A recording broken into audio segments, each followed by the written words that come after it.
حكاية عن شاعر يمني مبدع خزن القات ثم حلق به الخيال، فحكم العالم لمدة ساعتين، حرر فيها القدس واتخذ قرارات عديدة. قال في شعره: مضغت القات بعضا من نهاري مع صديقي عثمان الذماري، فما أن سار من وقتي قليل إذ الشعب يهتف باختياري، ونادوني أميرا رغم فقري، وأهدوني الحراسة والجواري. صعدت العرش والوزراء حولي، وأصحاب الفخامة عن يساري، فألزمت الرياح تهب شرقا لتحملني إلى دول الجوار، وأغلقت الحدود وكل شبر، وأنقذت البلاد من الدمار. ومن بعد الأمان ذهبت غربا ولم أرجع قليلا عن قراري، وقوات التحالف طوع أمري أوجهها فتعمل باختياري.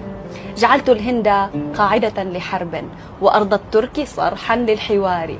حكمت على جيوش الغرب قتلا، وأسبيت النساء مع الذراري. قهرت الفرس والرومان قهرا، وطوقنا عليهم بالحصار. ومن باريس أصدرنا قرارا بتجميد الموانئ والبحار. أخذت بايدن معبوتا قصرا، وبنيامين أسرع بالفرار.